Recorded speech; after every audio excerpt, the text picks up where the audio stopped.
Hey guys, I hope that you guys are doing amazing wherever you are in the world. My name is Shikha and I welcome you to my channel. I'm so grateful as always that you guys are listening, subscribing, and commenting on my channel. I really appreciate the support. In this video, I want to speak to you guys about anxiety and how obviously a lot of INFJs have a lot of anxiety, and a lot of times it's anxiety that's not founded in anything specific. It's not like we're going through something in our life that says that, okay, you need to be anxious about this specific item. For example, it's not like we're going through a breakup and we need to be anxious about that, or it's not like our exams are going badly or our job isn't going that well.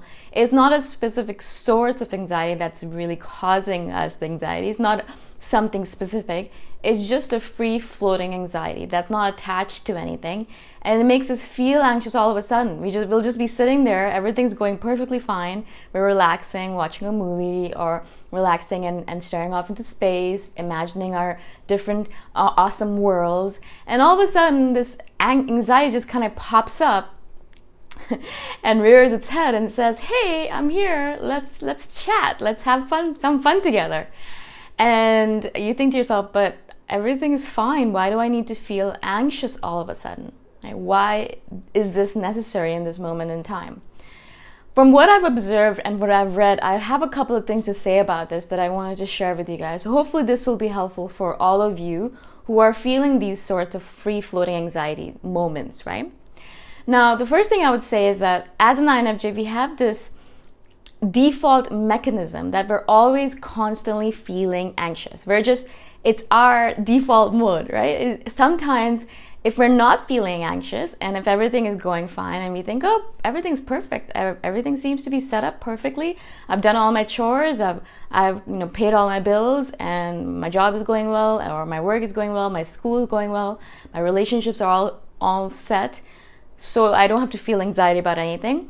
All of a sudden, when that happens, because we're so used to feeling anxious about everything, we're so used to feeling anxious in every moment of every day, all of a sudden, if we have nothing to feel anxious about, then we get this sort of free-floating anxiety that's not attached to anything, and it doesn't necessarily have to do with real anxiety. It's just anxiety about not having anxiety, right?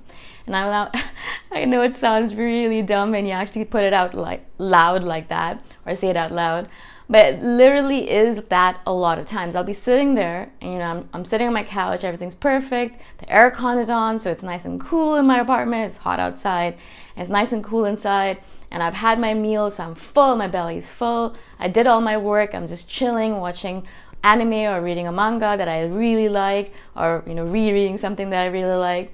I'm just sitting there and nothing to worry about, and this anxiety will pop up and be like, oh, hey, I'm here.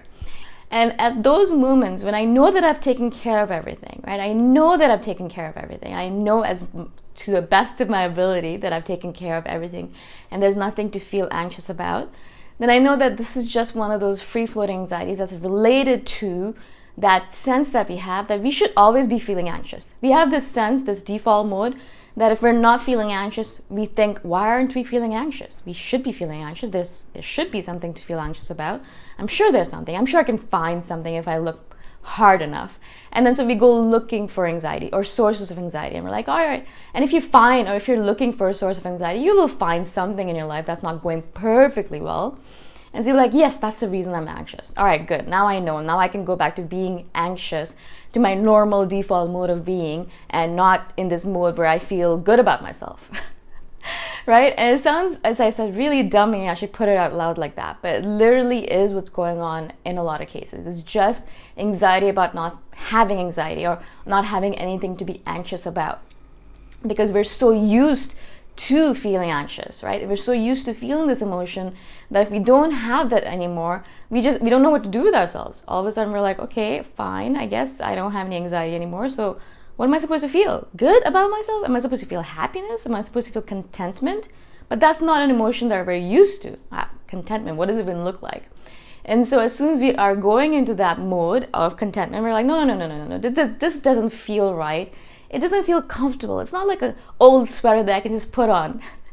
Anxiety is like that old sweater. It's comfortable, we know what it's all about, we know what it's like, we know what we feel like, what our body feels like, we know exactly how we're supposed to be dealing with it, which is just wallowing in it. And so it's like a comfortable favorite sweater. We just don't want to get rid of it, right? And so when we're going into contentment or not feeling anxious or feeling joy for some reason, those are like new clothes. Those are new clothes that we've worn maybe once or twice, and we really don't know how they fit, and we don't really like them. They might be a little itchy or scratchy because we haven't gotten used to them yet. And so we're like, you put it on. You have some clothes in your closet right now like that, where you put it on, you're like, no. And you take it off and you put on your favorite stuff again, right? That's exactly like anxiety. Anxiety is that favorite item in your closet that no matter what, you always put that back on again. You might try other things from your closet. You might put it on and be like, yeah, I don't know, it doesn't feel right. And that's contentment, or that's joy, or that's happiness. Anything that's not feeling anxious is like those new clothes or other clothes. And you take it off every single time and you put on your favorite clothes. You're like, all right, yeah, this feels right. This feels good. And that's anxiety. It feels good. It feels right because we're so used to feeling it, right? And so I really want you guys to start paying attention to this, because this is a really important point for anyone who feels anxiety in general. Obviously, this is an INFJ based channel, so I'm speaking specifically to you guys, but anyone who feels any kind of anxiety, social anxiety, or just a random anxiety for whatever reason, any kind of anxiety based disorders or anything related to anxiety, if you are feeling that, this might be one of the reasons why you're feeling it, especially if everything in your life has been set up correctly and you've been doing things right. And you really shouldn't have nothing to worry about, especially if you're living in the first world country. You have internet, you have a nice home, you have enough to eat, you have good relationships, or one or two good relationships. If all of that is taken care of, really, there are very few things you should really be worrying about, right? That's what I believe. Not that we're living in a war-torn country or anything, right? I mean, I'm sure none of you guys are. So I hope that you're not. So there is very few things that really will bring up this anxiety, right? And so if you're just feeling this sort of free-floating anxiety, then that is what it is related to. It's the fact that we are so used to feeling anxious that when we don't feel it, we want to feel it, and we bring it up by poking and prodding at everything that's going on in our life. The second thing I wanted to say about anxiety that I've noticed for myself is that a lot of times the anxiety that I'm feeling is not my anxiety, right? And it is an empathic nature. I am an empath. All INFJs are empaths. And I'm sure there's a lot of empaths listening to this video as well. Highly sensitive people, empath, Heyoka empaths, whatever kind of empath you are, you take on the qualities and the characteristics and personalities and emotions of the people around you, right? I'll give you a quick example. There is this restaurant I used to go to. It's a vegan restaurant. It's right next door to my house. I mean, right next door. I can walk to it in, I would say, 3 minutes flat. So I used to love to go to it because it's good. It's convenient. The food was great. The lady that cooked it was happy, joyful, amazing. And she always tried all these interesting new recipes, vegan recipes, and she made food taste good. And so I wanted to go to her every single day, and I did for the longest time. And then as time went on, I started noticing that as soon as I would go there, I'd start feeling anxiety. And then after that, I noticed that as soon as I started thinking about going there, I started feeling anxiety. And that's when I knew that going to that place was causing me anxiety. Now, I was wondering about why. Right? Why is that the case?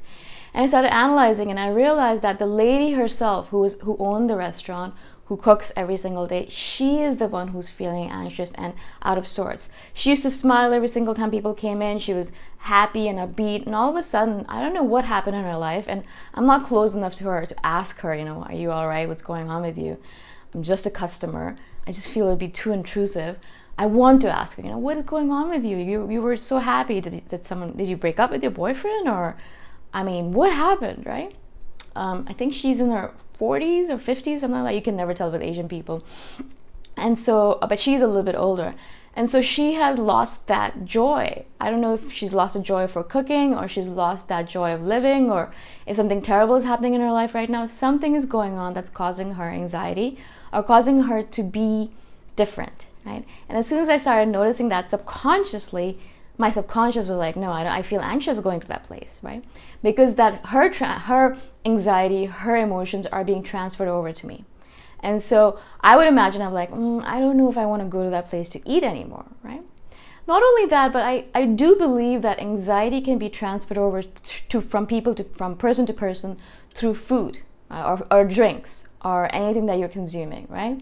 So if someone is cooking a meal for you and they're feeling anxious and they're slamming everything around and they're chopping things with a lot of rigor and anxiety, then all of that anxiety, all that emotion, anger, or whatever it might be, is going to be transmitted to that food item and then to you through that food item, right? That's one of the reasons why a lot of people who eat animal products, meat or anything like that, will notice that their anxiety levels will go up after eating a particular item because of the way that cow or that pig or whatever it might be was slaughtered, right? If it was done in a way that was very negative and there was a lot of negative emotions associated with that animal right before he or she was killed, then that emotion is going to be associated, it's going to be attached to that piece of food, whatever you're consuming, and it's going to be transmitted over to you, right? So a lot of times our anxiety is not related to anything that we are going through, but of course the things that are going through around us, right? So the people that are feeling anxious around us. If you live in an apartment building, maybe there's something going on in the apartment next door to you where that person is feeling anxious and they're transmitting over to you. You know, you have no idea. Again, also with food items, sometimes you might be going to a restaurant and you're going to it regularly, and that person who's cooking it is doing it with a source or with some sort of anxiety or anger or negative emotion, and that gets transmitted over to you. Or you're just traveling around, you're walking around, and someone is having a fight next door, or someone is yelling at each other around the corner, and that anxiety or anger or emotion is transmitted over to you. Now, as I said, INFJs are really used to feeling anxiety. But most people who feel anxiety is a really easy emotion to feel because it doesn't really require a lot of energy, not instant energy. Like anger requires a lot of energy, right? You need to be really angry. You need to have a lot of energy to feel anger. That's why I have a very hard time feeling anger because I really don't have that much energy to devote to anger, right? But anxiety, it's easy to feel. It doesn't require a lot of energy, and you can just feel anxiety over a long period of time, all day long, without a lot of energy usage. Real energy usage, but obviously a lot of mental and spiritual energy is used in that, absolutely is used in that, right? And so it's easy to feel anxiety. So I think the default mode, as I said, is to just feel anxious. If something's not going on or going on, it's easy to feel anxious. You don't have to feel any other emotion, right? Even if someone around you is feeling angry, you just take on the emotion of anxiety because anxiety is easy to feel, okay? Again, I hope this makes sense. I just wanted to share a couple of things that I've noticed about my own anxiety and how, again, as I said, free-floating anxiety is not related to anything, or sometimes it's related to the people or the food that I'm eating.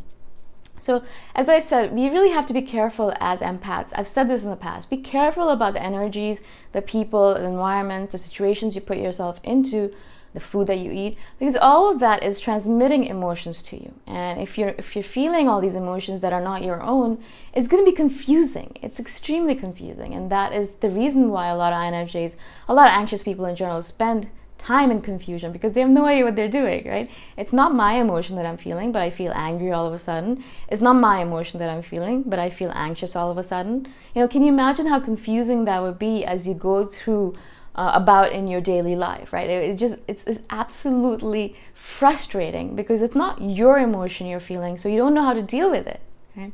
So as I said, be careful about what you let into your life in any shape or form. Again, if you guys have any questions about this topic or any other topic that I've done, please message me anytime. All my contact information is in the description below, and I shall see you guys in the next video. Bye for now.